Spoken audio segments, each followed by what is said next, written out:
Hey, bestie. What's up, girl? We help people grow in their Christian lives, and through their growth, then they can better fulfill God's calling on their life. Right. When you come here, you're going to get it through a biblical lens. And not just ours. I like that we incorporate interviews by people living out the principles. Yeah, that's for sure. Here we go. Episode 183 of the I Am Rahab miniseries, focusing on chapter 12. Chapter 12, titled, I Am a Conqueror. Yeah, you are, Farron. A conqueror. In fact, Farron, the Bible says that we're more than conquerors, so that's pretty jazzy. Man, what would that be? Ultimate conqueror. Never experiencing a loss. That's cool. Like, we're on the team that never loses. I'm here for that. Like? I'll let you know when I get to heaven, Farron. Okay, sounds great. All right, so we have 2 chapters left, 12 and 13. So this time we're talking about I am a conqueror. And, of course, Autumn gives funny anecdotes along the way. So even if you just need a laugh, you're going to laugh reading her book. But she has a great way of segueing it into Rahab's story and into life lessons for us.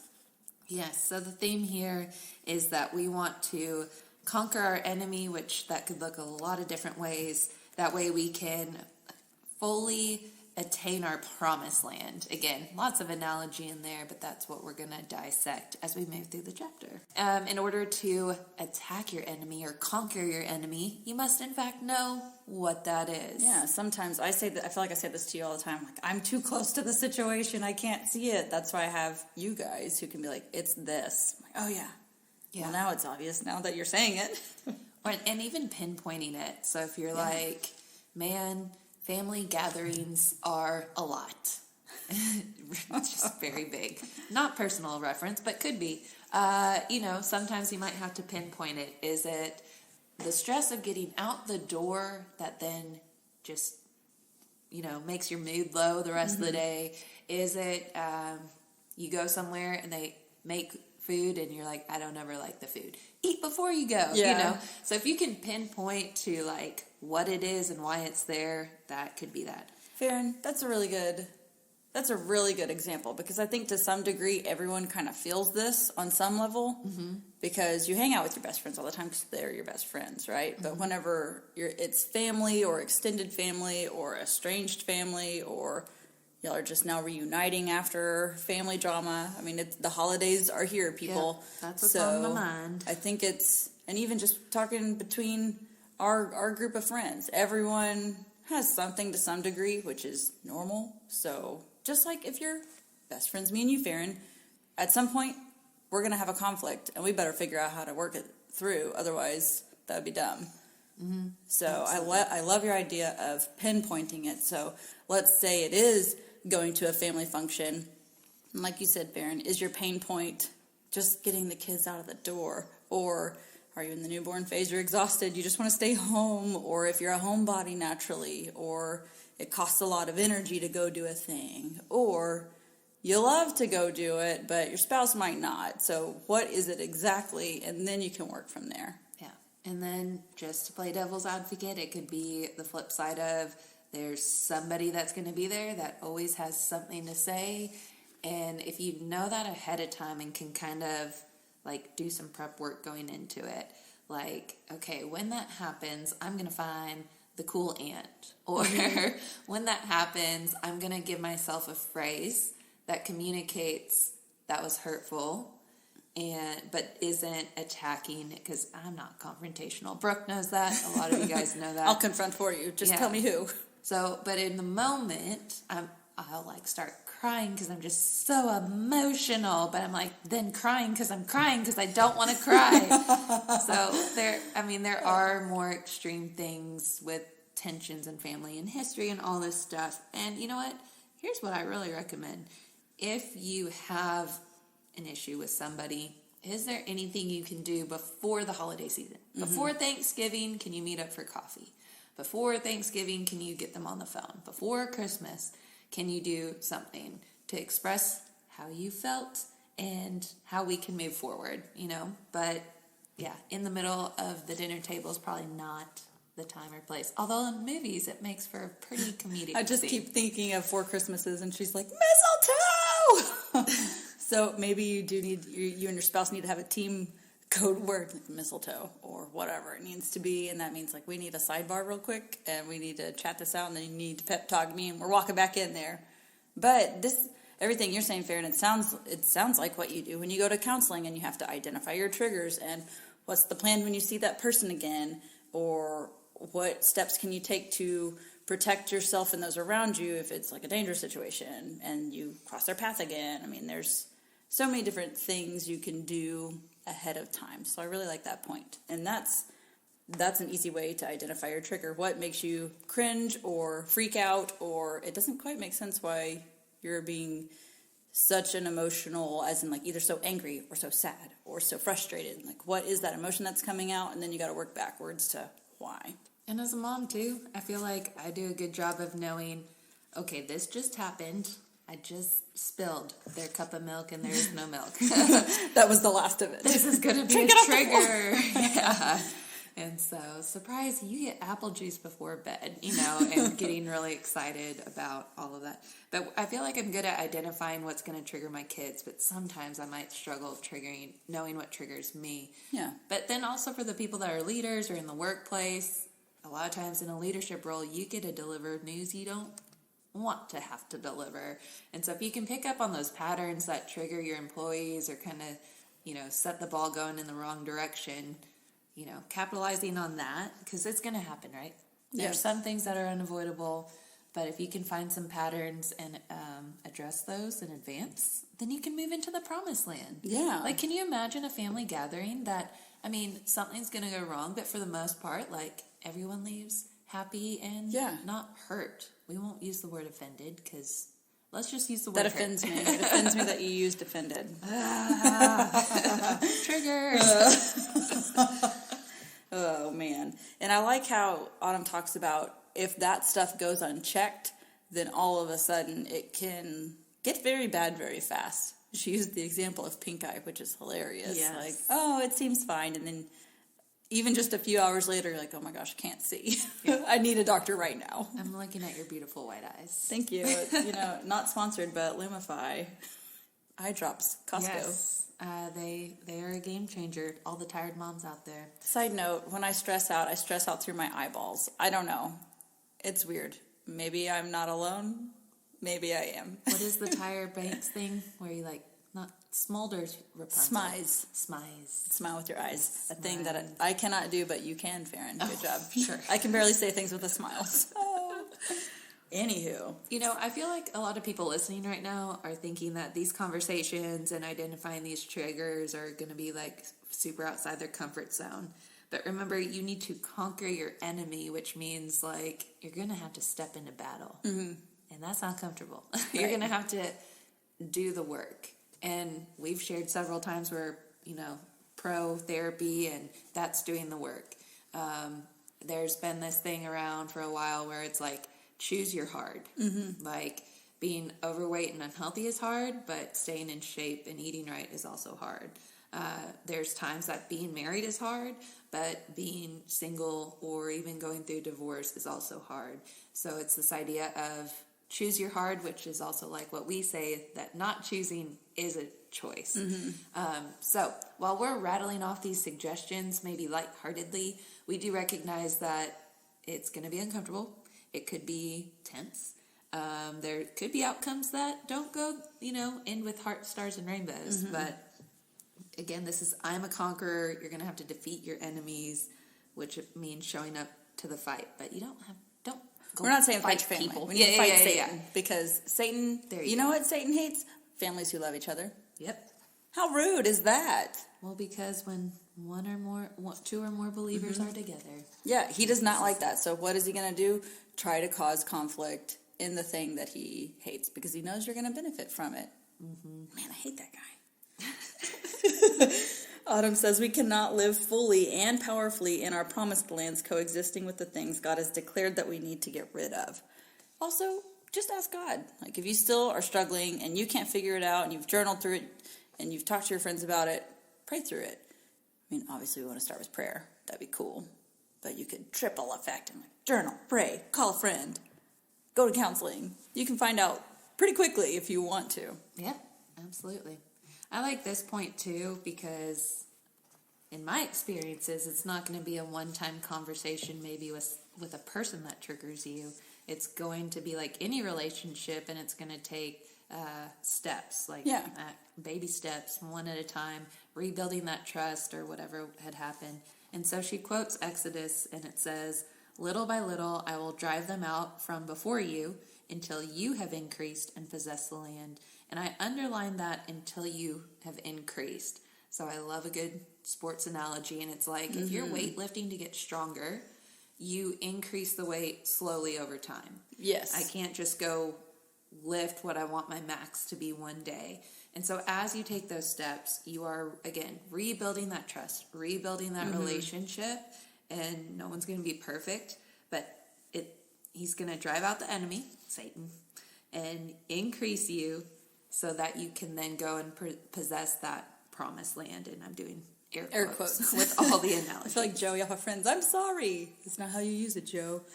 I like that though, Farron, and that you have to slowly increase. And she also says possessing too much too soon will create beasts you don't even know about. Like, think about the instant viral overnight people, or if you win the lottery and you haven't ever managed money well, and now you have an abundance of money and you're not going to spend it well because you've never had a habit of doing it right. And that also reminds me of like the marble friend from Brene Brown. Marble jar friends. Yes, so it's like if you have an experience with a person and they turned out to be trustworthy or dependable, you put a marble in the jar. And then with each passing event, that jar gets full, but man, the one time they break that trust or do something, the jar falls and breaks. And then you get a jar, right? Reconciliation. And then if you choose, and then, you start back with one marble in the jar, 2 marbles in the jar. And I think that's just something to keep in mind, that if it's a person that is triggering you or seems to be in your way, or an enemy, and it could be self-talk. How about that? Yeah. Yeah, that self-talk doesn't get positive all the time, forever and ever. But if you were to reconcile with somebody, you wouldn't just jump both. We recommend that you don't jump both feet in. You want to give them small things, like, can I trust you with this? Can I depend on this with you? Can I go to a restaurant with friends, the same group of friends, and have an experience where you're not degrading me in front of everybody? Things like that, and start earning those marbles back. So I like that. Again, it was possessing too much too soon will create beasts you don't even know about. Can you imagine if you forgave someone for something they're doing, and the next time you see them, they do it again? That would bring out a beast in me. Yes. That y'all haven't even seen before. So I like that kind of like move forward, but take your time. Well, and that's also a great way to teach kids about how to be responsible, because Sloan is 7. Mom, when do I get a phone? And I'll just say, never. But my usual line is when it's age appropriate and the need arises and you're responsible and mature enough. Like when your maturity level is there and it is a necessity. And so, like, here are some steps on how we can do that. So, hey, Sloan, remember I said I need you to do this, this, and this. And you've only done one of those things. That is not showing how responsible you actually are. Remember when we talk about maturity and responsibility, and that's when you can unlock other levels of whatever, of growing up. And she is slowly getting it. And I think if we just keep reminding our kids of that, it's going to be like, oh, okay, if I need to find good friends, are they the fruits of the Spirit? And also, can I trust them with things slowly over time? I like that too, because it's your kids' promised land, right? That cell phone. Right. And then we're on the flip side, like, nah, you don't want it. But, man, where was it? Oh, so when it comes to that kind of stuff too, what you said reminded me of what we've kind of said, that I am not trying to get locked into an age. Yeah. Because all 3 of my kids are very different. Yes. Including their ability to keep up with things and be responsible. And so when one is 16, they might be ready. When one is 26, they might not still be ready. They're going to be out there on their own, but goodness. So that's some parenting advice. No matter what it is, whether it's sleepover, boyfriend, car, whatever, don't put yourself in the corner like of an age. Yeah, just say that what the qualities that you are looking for, and possibly some ways that they can demonstrate that. Or when you see them doing things, you can say, wow, not only thank you, but that showed me this character trait. That was very responsible of you. That was very thoughtful. Ooh, that could have been dangerous, but you avoided falling off the stairs or whatever it is. Yeah, and I like naming the character traits too, especially the ones that they're used explicitly in the Bible. Like, oh wow, that was a really peaceful thing for you to do, or that was a really kind thing to do. And I don't know, we tie back to the fruits of the Spirit a lot in our house, because it's just how to find good friends, how to maintain good friendships, how to be a good friend. So if Scout does something nice for Sloan, I'm like, wow, Scout, what fruit of the Spirit was that? And then Sloan will be there singing the song. And then Scout will be like, yeah, kind, gentle. So I don't know. That's the tactic that sounds like we're both using. Yeah, and the flip side too is if you're like, crap, I already told him 16. You're the parent. You can say, I changed my mind. You can say, I'm learning and growing, and you know what? I think a better way to handle this is this. And if they're like, so that means it could be sooner than 16? You say, it could be. It could be. Show me how mature you can be. And then, if in your head you're like, well, for sure won't be before this. At least they'll try. They'll try. You know what is an interesting twist on here that we haven't talked about yet? Tell me. What if you've overcome, conquered all the things, and you're at the gate, open gate of your promised land? Mm-hmm. And you're like, I don't know if I want to walk in. Dear God, please shove me in. Somebody trip me. Someone push me in. And I think sometimes, with both of us stepping out of public education, it's, do I do this? Do I not do this? God set me up for this. Should we do it? I don't know. And then the other person being like, yes, go. I will shove you through this door. I remember, Farron, when you were talking about starting your business or holding off another year just to make sure. And Jacob was like, no. This is the thing that you've wanted to do. You're here. We can do it. Don't stop now. Just go. God has made a way little by little and has chipped away, like with your certifications and with your growth and like the way the job options opened. So it was, looking back, you had Jacob to be like, no, this is, do you see it? Yeah. Okay. Whoo, jump scared. And you did it. And look at you. Look at me now. Well, I wrote ouch in the margins of this. I was excited for you, but apparently it's painful, which it can be. Well, Autumn writes, our responsibility is to possess the promised land. It's not God's fault if you don't possess your land. It's your fault. Don't blame God for your lack of obedience. Oh, snap. And I don't know. I've done some thinking on this since writing ouch in the margins. Of like, why is that? There have been lots of things I've asked, and then things that, like you mentioned, just accomplishments that took a lot of work and that I really wanted to give up on lots of times, but didn't. And now everything I've worked towards, all the things, like a year ago, it was like, okay, here you go. And I think what it is, it's like, I used to have these excuses for not doing the thing. And the timeline a little bit like, oh, well, I can't start till I finish this. And it's like, okay, that's done. And it's like, well, I don't have. And he's like, here you go. And you're like, oh, okay. And so I think what it is like, there's pressure.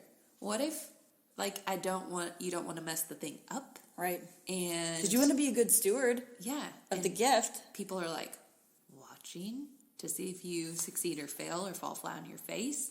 And I find that there's way more people that are cheering you on than hoping that you fall. But there are some people out there that do hope that. We'll pray for them.